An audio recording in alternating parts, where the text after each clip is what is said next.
every story appears ordinary till you see the core side of it. And what you're looking for is the story behind the news. We bring it to you from Lagos, the commercial capital of Nigeria. Giving you all sides and political stories round the clock. Every detail from the start line to the final whistle.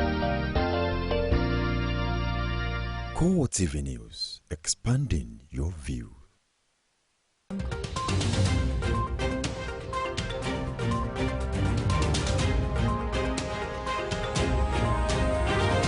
A very good evening to you and welcome to CoreTV Primetime News. On our top stories tonight.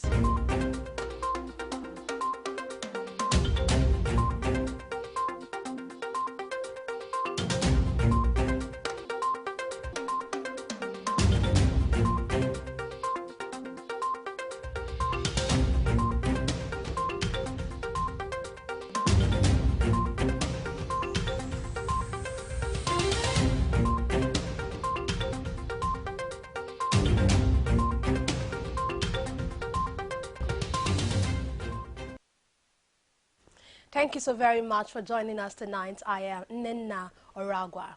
On our first story, the Supreme Court has set aside a judgment of the Appeal Court which had ordered a fresh governorship election in Rivers State. In a judgment prepared by a 7-man panel and read by Justice Tomori Kekereekon, the Apex Court affirmed Nyesom Wike as a validly elected governor of Rivers State. The Apex Court panel, headed by the Chief Justice of Nigeria, Justice Mahmood Mohammed, however, reserved a reason for the judgment till February 12. Judiciary correspondent Basio Lukafo has more in this report. It is a unanimous judgment by a 7-man panel of the Apex Court. The Court of Appeal had on December 16, 2015, struck out the appeal of Wike seeking a dismissal of the judgment of the Rivers State Electoral Tribunal seeking to sack him as governor of the state. A 5-man panel of the Appellate Court held that Governor Wike was not validly elected, having not complied with the provisions of the Electoral Act by the Independent National Electoral Commission. But on Wednesday, the Apex Court set aside a concurrent judgment of both the Rivers State Governorship Election Petition Tribunal and that of the Abuja Division of the Court of Appeal.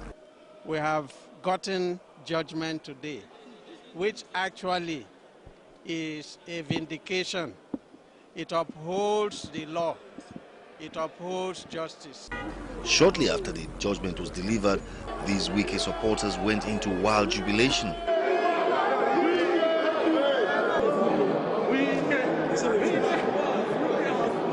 They say justice has finally been done to the people of Rivers State while calling for unity of the state.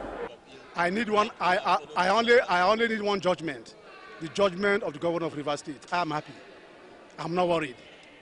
But I'm disappointed because they turned the case upside down. We're happy with it. We are past that level. We will go for the rerun. The judgment of the Supreme Court has put to rest the controversy over the rightful winner of the Rivers State governorship election. And in Rivers State, supporters of Governor Nyesom Wike took to the streets in wide jubilation, celebrating the victory of the People's Democratic Party candidate's victory at the Supreme Court. The carnival-like celebration included car honking and blaring of music, laced with various dance regals to celebrate the victory. Here are some of the scenes in Port Harcourt as captured by correspondent Nelson Ajay.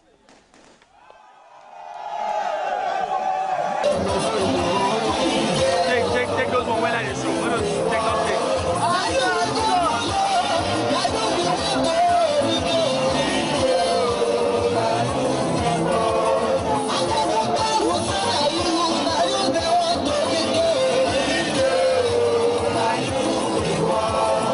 I am standing right in front of the residence of Governor Nyesom Wike, right here in Rivers State, who has won victory from the Supreme High Court. As you can see, people are quite happy. They are excited over the judgment from the Supreme High Court. Ajay Nelson reporting for CoreTV News, Port Harcourt. We are happy. In fact, you can even see the reaction of the people outside the town. Everybody is happy. That is to tell you, say, this man is a man of the people. People love him well. We need a great man like Wike, somebody that has vision, somebody that has vision for the people. The judgment is clear. Rivers State is a PDP state. Our governor will fulfill the promise. The close to a year legal battle over who won the April 11 governorship election in Rivers State has been laid to rest with the Supreme Court judgment declaring Governor Nyesom Wike as a valid elected governor of the state. This report looks at the governorship elections in Rivers State. The 2015 general elections might have come and gone, but memories left behind by the polls are still fresh in the minds of the people. While the build-up to the election witnessed campaigns from politicians trying to win support of the electorate, the general elections in Rivers State was another kettle of fish. Political violence encapsulated the entire state in the build-up to the April 11 governorship election, which was seen as a battle between APC's Dakoko Peter side and PDP's Nyesom Wike. The conduct of the polls trailed with controversies among stakeholders in the state. Both sides accused each other of being behind the violence that erupted in the state. The election of Governor Wike was eventually annulled by the State Electoral Tribunal, and the ruling was upheld by the Court of Appeal. It is a well-considered judgment.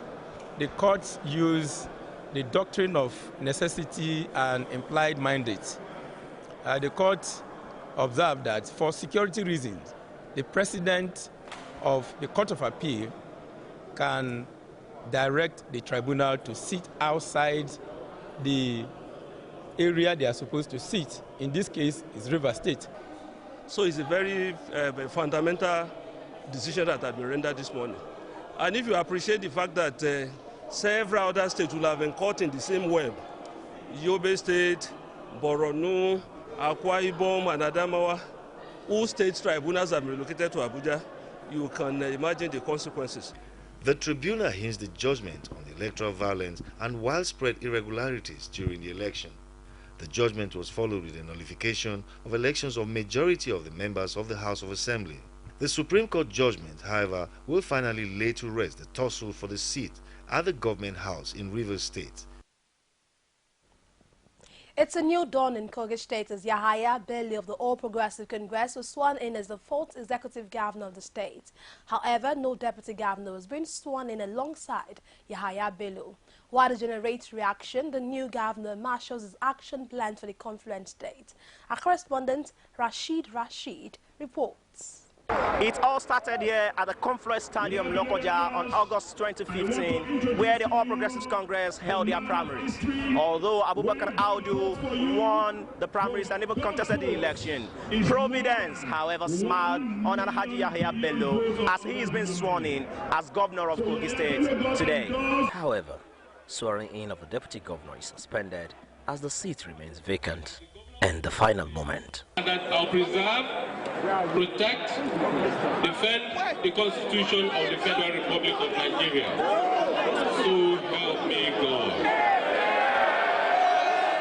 With Kogi having a new governor, Kogites air their expectation as they react to the deputy governorship stare. We don't have roads, we don't have better water, we don't have light. Where developments are not done properly, where if you don't belong to a particular tribe, we do not give you what is required of you.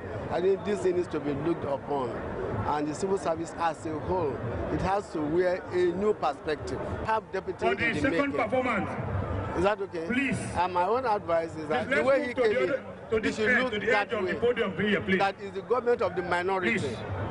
And minority should be brought in to rule the state. The new governor reels out his plans with stamping out corruption and reformation of the civil service taking the lead. Hereby declare and affirm that the Yahya Bello administration will have zero tolerance for corruption and impunity. We will run this blueprint along the civil service reform to change the orientation of our workers and improve the productivity. We know salaries have not been paid to the civil servants for some months now. We propose to commence paying as promptly as possible. Yahya Bello, unarguably the youngest governor in Nigeria, has taken his oath of office. It is, however, expected that Yahya Bello will use this youthful energy to make a turnaround in Kogi State, where people are actually yearning for a change. Now that change has come, people will now start to think and see how best Kogi State will come out in the next 4 years. Rashid, CoreTV News, Lokoja. Meanwhile, running mate to the late Abubakar Aldo, James Faleke, has maintained a stance on his dissatisfaction with the political intrigues in Kogi State. In a telephone conversation with CoreTV News earlier on, Faleke says the matter is still in court and he awaits the court ruling. Faleke says he would resign his membership of the House of Representatives if the court rules in his favor. An effort to prevent breakdown of law and order, Faleke says his supporters have remained peaceful in the course of the developments. Processes are very straightforward. The inauguration can be done. It can even be in his office as a governor. For me, that does not stop our the judicial process. It does not stop the court case. We have seen governors who spent 1 year and were set packing. And so I believe strongly that at the appropriate time, the judiciary will take a decision to determine whether or not this government that is being sworn in today is an illegality. Well, I want to tell you clearly that, again, that issue of me representing Keja Federal Constituency and being a governorship candidate in Kogi State is already in court. PDP are taking me to court. And just for the interest of our viewers, I need to tell them clearly that I have not breached any law in this country. The law is very clear that I cannot take 2 consecutive votes. What it means is that if I eventually win my court case, by the grace of God, I will resign my election here and my representation here in the National Assembly. And I will tender my letter of resignation before taking the oath in Kogi State. And of course, the Electoral Act is also very clear about it. It says you cannot take 2 nominations at the same time in the same election. So I don't know the basis for which the PDP has gone to court. We will meet them in court and we will defend ourselves. As part of efforts to give bite to the current administration's anti-corruption war, President Muhammadu Buhari is requesting the Senate to consider and approve 2 bills on financial crimes and prosecution. The first is the Money Laundering Prevention and Prohibition Bill, which will repeal the existing Provision Act of 2011 and the amended version of 2015. The second is the Mutual Legal Assistance Criminal Matters Bill that seeks to facilitate provision and obtaining of foreign assistance for criminal matters by Nigerians, among others. The Money Laundering Prevention and Prohibition Bill 2016. This bill provides for the repeal of the Money Laundering Prohibition Act 2011 as amended in 2012 to make comprehensive provisions to prohibit the laundering of the criminal activities, expand the scope of money laundering offenses, provide protection for employees of various institutions, bodies and professions who may discover money laundering, enhance customer due diligence, provide appropriate penalties and expand the scope of supervisory bodies while recognizing the role of certain self-regulatory organizations to address the challenges faced in the implementation of comprehensive anti-money regime in Nigeria. 2. The Mutual Legal Assistance in Criminal Matters Bill 2016. This bill seeks to facilitate the provision and obtaining by Nigeria of international assistance in criminal matters, including the provision and obtaining of evidence and things, the making of arrangements for persons to give evidence or assist in criminal investigations, recovery, forfeiture, or confiscation of property in respect of offenses, the restraining of dealings in property or the freezing of assets that may be recovered, forfeited, or confiscated in respect of offenses, the execution of requests for search and seizure, the location and identification of witnesses and suspects, the service of documents and other matters connected herewith. While I hope that the bills will receive the usual expeditious attention of the distinguished senators, please accept, distinguished Senate President, the assurances of my highest consideration. Yours sincerely, Muhammadu Buhari. The 2016 budget proposal today passed through second reading with the Senate referring the bill to the Committee on Appropriation for further legislative duties. Speaking at the end of the debate on general principles, the President of the Senate, Bukola Saraki, said the committees have to focus on the major areas including equitable distribution of allocation, revenue estimates and oil benchmark review, among others. National Assembly correspondent Basiai in this report says consideration by various committees will begin on February 2. This is the final day of deliberations, and the lawmakers have been sharing their opinion and thoughts on many aspects of the budget. The issue of diversification continues to come into play, especially as agriculture and solid mineral sector is receiving a somewhat inadequate allocation. Other sectors are Niger Delta Development Agency, judiciary, sports, security, etc. We must stop the blame game. We must try to be so apolitical with it. We must avoid being partisan with the national budget. We should be able to be pragmatic. We should be able to be bold. We should be able to be courageous to draft and bring up a budget that will meet the yearnings and aspirations of Nigerians. When you look at the totality of some of the provisions, then you realize that if we cannot diversify the budget and look at agriculture, when only 29 billion is allocated to agriculture, and the budget is almost like a war budget where majority of the amounts are going into, of course I do know we have security issues, so I sympathize, but if almost 50% goes into security and then we don't have even 5% or 2% for, agricultural sector, then I don't see how we can actually diversify very well. I want to also disagree with those who are saying that we should maybe change the period, the financial year timetable. It's not necessary. All we need to do is insist and to kindly request Mr. President to start early preparation with budget, with a view to laying the budget by end of September or early October, so that this National Assembly will process the budget, and by 31st December, the budget will have been ready. There is no need to start processing 2016 budget in January or February 2016.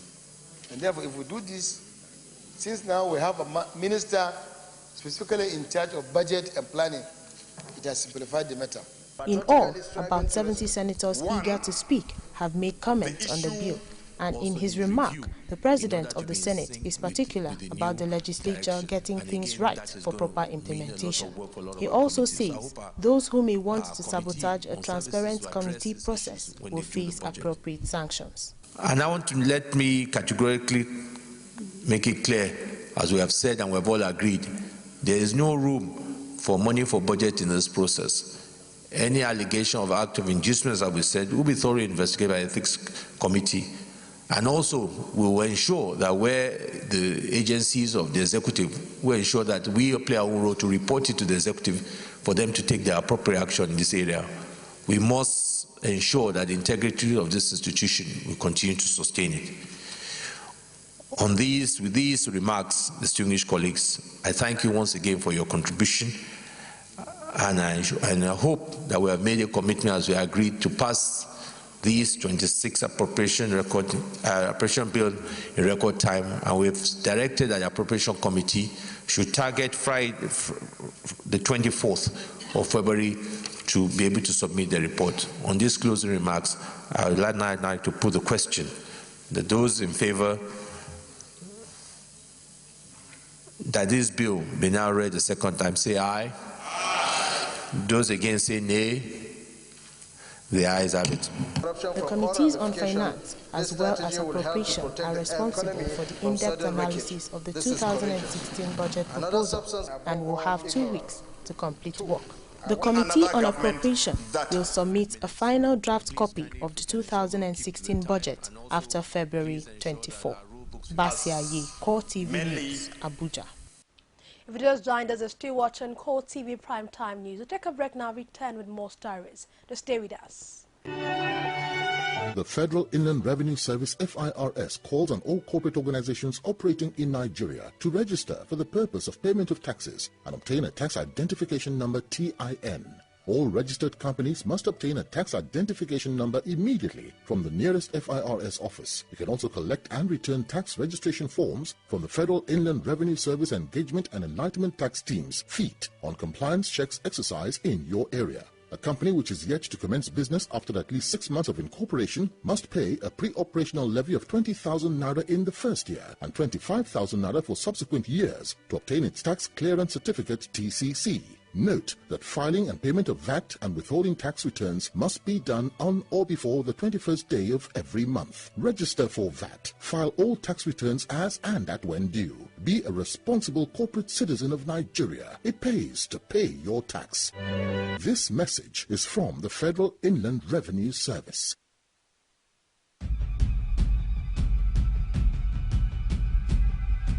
Are you aware that the death percentage attributed to Lassa fever cases is currently put at 43.2%, a figure considered very high?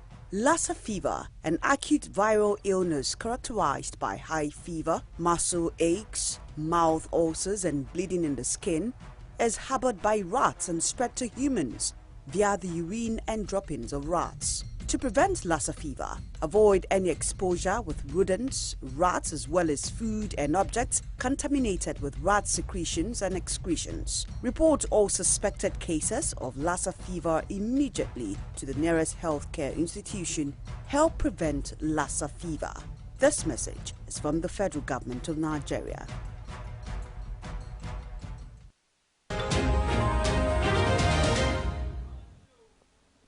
You're still watching CoreTV Primetime News. A quick reminder of our top stories.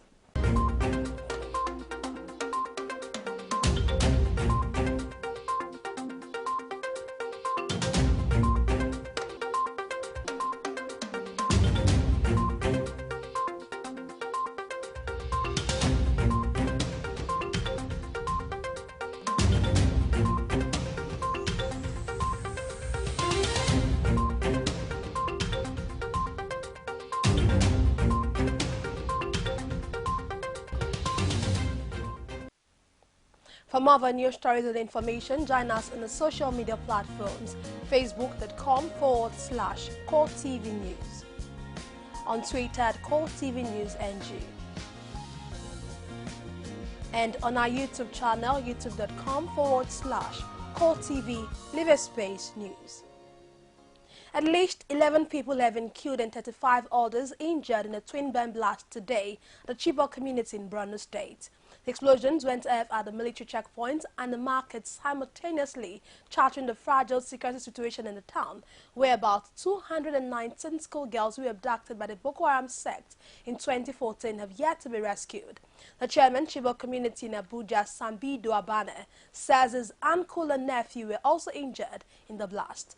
10 persons died on the spot and another one died on the way to the hospital. The injured are mostly suffering from burns. 32 people were killed at the market in Bodo village in northern Cameroon when at least 3 suicide bombers blew themselves up. The House of Representatives is asking the federal government to be courteous in implementing the economic partnership agreement between the European Union and Nigeria. It notes the agreement will in the long run confine Nigeria's economy to mere extension of the market of the European Union. Many of the motions being presented at the day setting are infrastructural bills, as been reported by National Assembly correspondent Jamil Efegboa. The House of Representatives is rather quiet, as some of the members, having gone through and passing the 2016 appropriation bill for the second reading, took time off to honor an invitation to the swearing-in of the Kogi State Governor. However, 20 motions are passing through first reading and some important infrastructural motions have been moved. The House is also expressing concerns about the trade agreement between Nigeria and the European Union. They're arguing that should the agreement be carried out, it will open the gate for goods to come into Nigeria to the detriment of local producers. The House are aware that Nigeria is not only the most populous nation in Africa, but also its biggest economy, thus necessitating the current drive by the European Union to do business with Nigeria. The House also notes that a recent push by the European Union to further expand the frontiers of its economic relations with Nigeria through the implementation of the Economic Partnership Agreement, EPA, is being resisted by the real sector operators of the Nigerian economy. While the motion is being debated, the lawmakers are basing arguments on the previous bilateral agreements which have gone sour. They are also asking what would Nigeria gain from such agreements. However, I must emphasize that I looked at the motion very well and I saw the word caution. And I think it's instructive. We all know by elementary economics that the law of comparative advantage is one of the tools used by the developed world to keep down economies like ours. The law states that if country A is good at producing good with less materials and costs, it should focus on that, while country B should focus on where you have competitive advantage. And they have told us that our own competitive advantage is on raw materials, while they have advantage in producing finished goods. These are simple ways of keeping us at the state we are. EPA, Economic Partnership Agreement, is not a new development in Nigeria. This series of partnership agreements have been on for more than 10 years now. I'm not against caution, but we need to ask ourselves, what are the comparative advantages that Nigeria is going to gain from the signing of such agreement? Going to the prayer to give our committees the opportunity and privilege of looking into the agreement, and when they brief us vis-a-vis the agreement, I think we should be able to take a very fair position. The motion on the need to ensure the completion of the contract for the dredging of the Calabar port channels got a bashing as members felt the case is in court and therefore should not be debated. The House is concerned that although the depth of 9.8 meters has not been attained, even though the Calabar Channel Management duly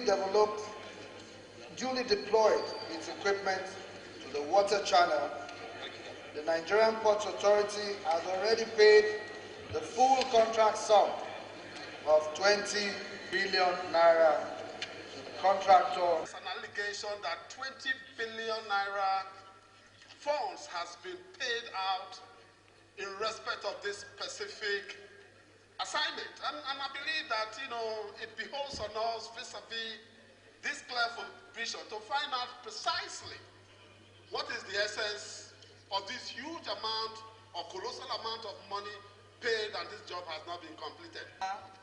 He has presented the motion. He has only gone to send a message that an opinion have already been raised before the actual investigation into this matter is conducted. So the motion is being referred to the Committee on Ports, Harbours and Waterways for legislative action. Jamil Afegwa, CoreTV News, Abuja. The 50 naira stamp duty revenue drive by the federal government of financial transactions of 1,000 naira and above, generating different reactions from Lagos residents. The commencement of the deduction on receipt from bank accounts of financial institutions through points of sale, ATMs and mobile money transactions is being condemned by Lagosians. Our correspondent, Akin Obake, brings the reactions of Lagos residents in this report. First, it was the 10-digit account number. Then the bank verification number that got most people racing to avoid account deactivation. Now, it is the deduction of 50 naira on financial value of 1,000 naira and above from bank accounts, which will generate CBN and the federal government an estimated 2.5 billion naira daily. Some Lagosians are bitter about the commencement of the 50 naira stamp duty by the Central Bank of Nigeria. They complain about the non-judicious use of tax payment. I think the federal government has enough money to take care of their own selves, rather than putting the masses, extorting money from the masses, irrespective of the price, whatever it is. I do not agree. I did not exactly buy the idea of extorting. We're already paying tax. Come on. We are paying tax, so I do not exactly like the idea of any form of extortion. Masses are complaining already. There's unemployment, there's starvation, there's poverty, there's bomb blasts. There are children that we're still looking for in Nigeria. There's untold hardship already. It doesn't make sense at all. But I think the reason why the government is doing this is because anytime they impose any policy, people will have to stick to the plan, to the policy again, which is wrong. Where are the women rights activists? Before you can withdraw money now, you have to pay 50 naira. It's wrong. To an extent, CBN have several ways of making income.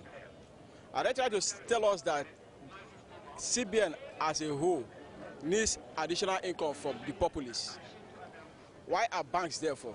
They are to monitor the banks and also make their income through our various banks. We have close to 21 banks in Nigeria.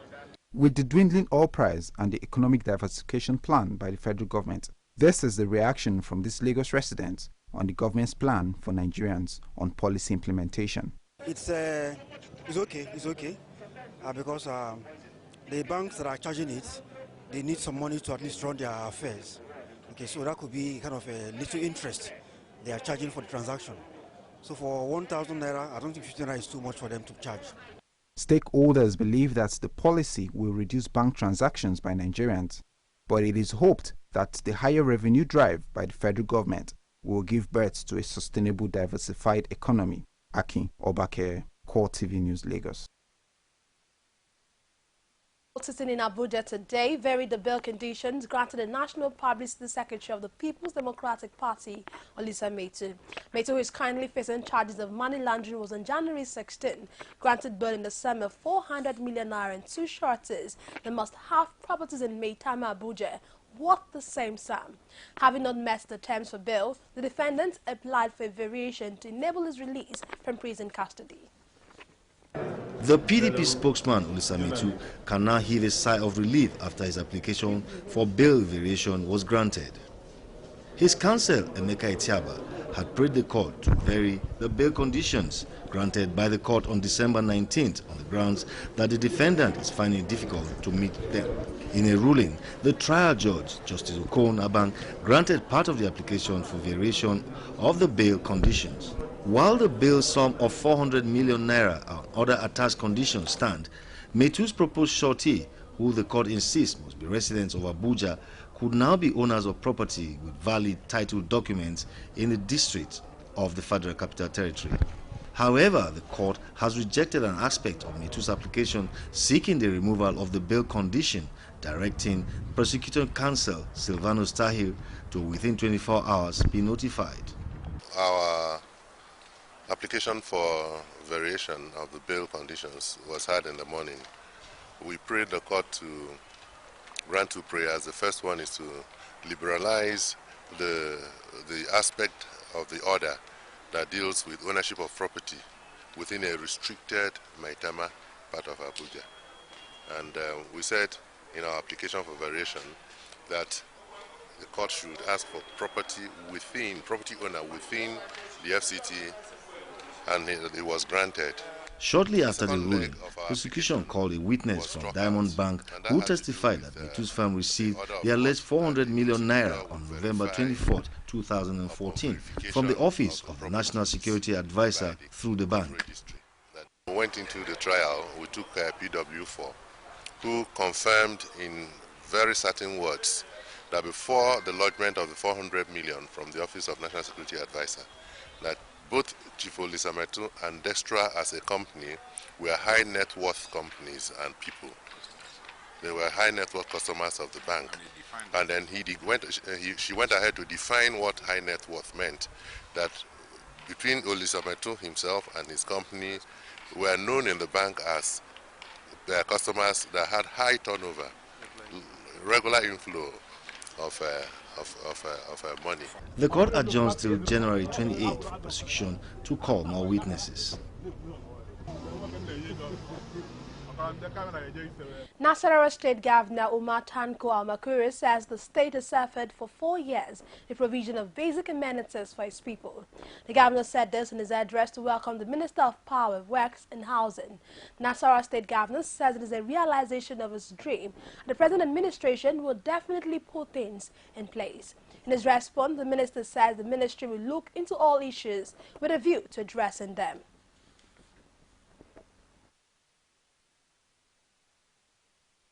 See roads in Nasarawa State, if there are such roads ongoing, to see roads that may not have caught our attention, that require our attention. We will also be here to see possibilities about housing development and to speak to His Excellency about the progress that has been made with regard to the... No single kilometer of asphalt road built by the state government. The only federal road that traverse the state are in serious state of disrepair, and their flexibility to allow people to move around was inadequate. So you could see one of my topmost priority was network of roads. And because of the capital-intensive nature of this. In a related development, the Minister of Power, Works and Housing, Babatunde Fashola, says the federal government will attend to 46 power projects in 2016. The minister, who in continuation of his fact-finding tour through the country, who is currently on the North Central, affirms the commitment of the federal government in revamping the sector. The minister also took in the power project at Akuruba in Lafia, the 7.9 billion naira 89-kilometer Lafia-Awe Obitunga Road, and the Federal Secretariat in Lafia. The federal government has expressed readiness on timely completion of the ongoing Abuja-Abaji-Lokoja Road. The Minister of Power, Works and Housing, Babatunde Fashola, reaffirmed this after inspection of federal government roads in Kogi State. Our correspondent, Abiola Oluwole, has more on the story. The Minister of Power, Works and Housing kickstarts the nationwide tour of federal roads in Kogi State. After inspecting the Abuja-Abaji-Lokoja route, the minister expresses readiness of government to complete all major roads across the country. The minister says the federal government is not ready to play politics with the development of the people. One of the things that we have done first is to ask our controllers of works in the various states to start working in partnership with the state governments there. And it really does not matter what party color, what color or flag is flown by that government. As long as they are within the territory of the Federal Republic of Nigeria, we will work with any state government in order to ensure development. The minister also hinted the outgoing governor of Kogi State, Idris Wada, that his ministry is partnering states to provide mass housing for Nigerians.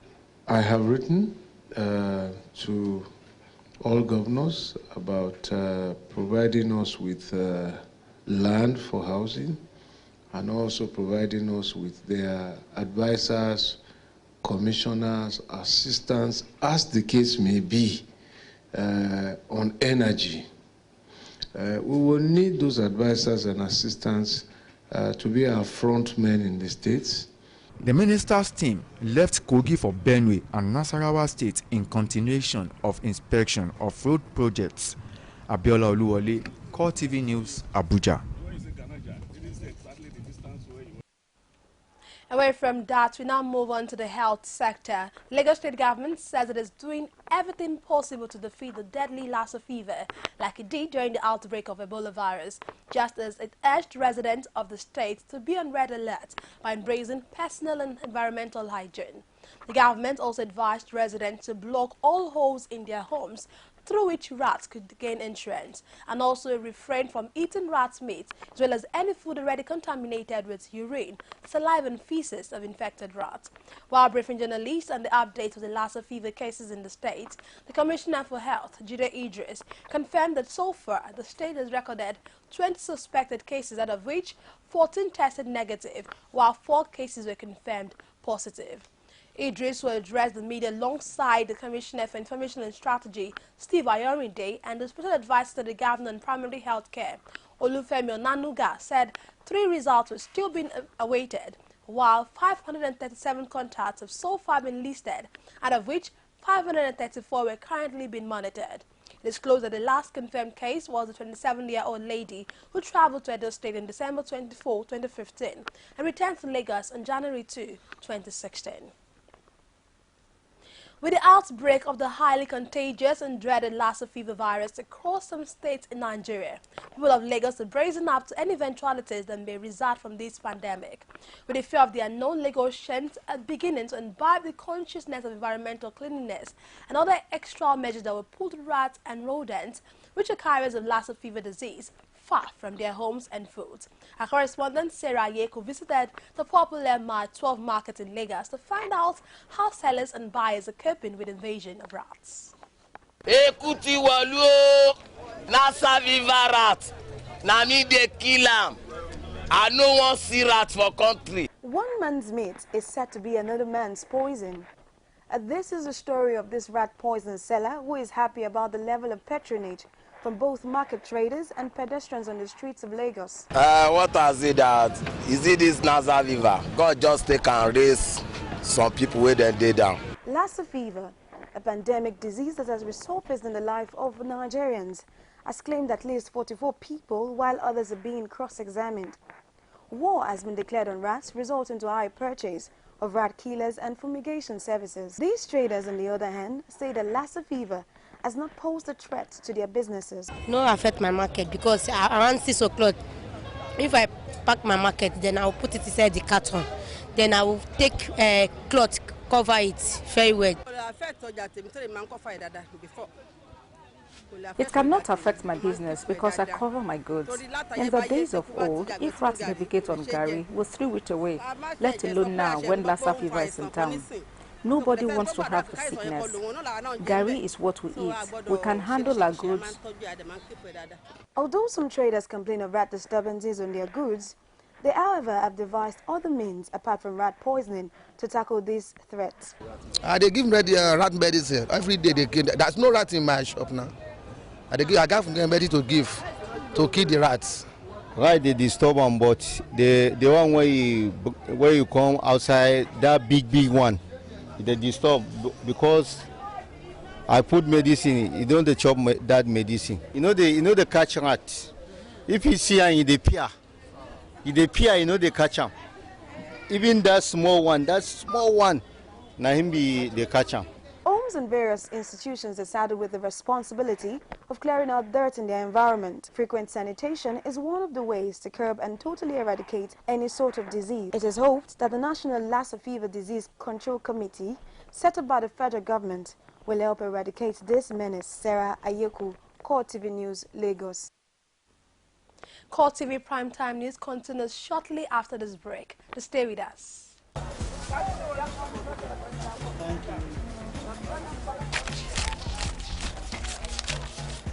Chima, what you dey do so?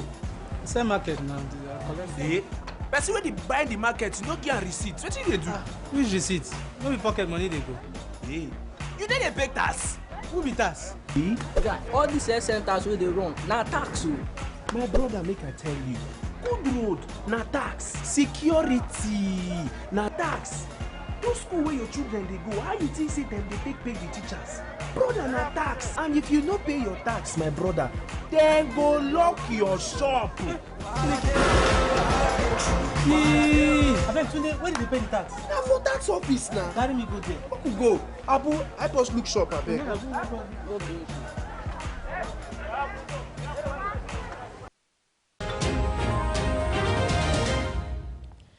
Glad to have you back on the foreign scene. Kenyan police says at least 5 officers have died in a roadside bomb attack in eastern part of the country.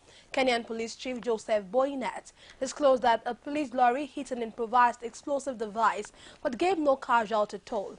One senior police officer said 5 officers were killed in the blast as the truck drove towards Mipeketoni, the coastal Lamu region.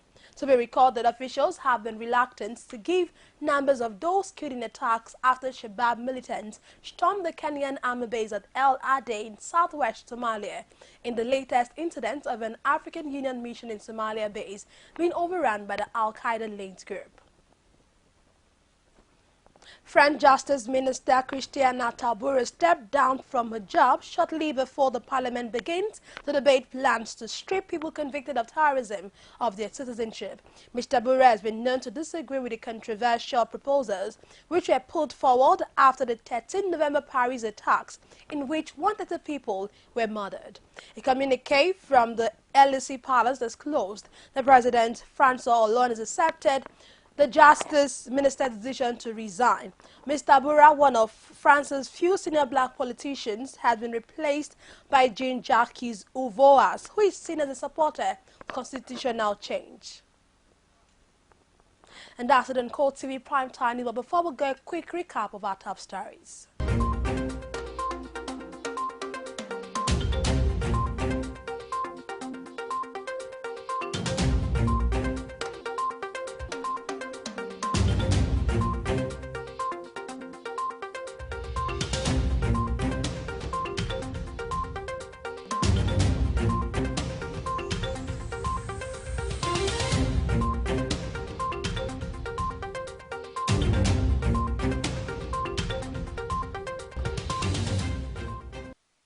Thank you so very much for staying with us tonight. I am Nena Oragwa. Do have a beautiful night rest.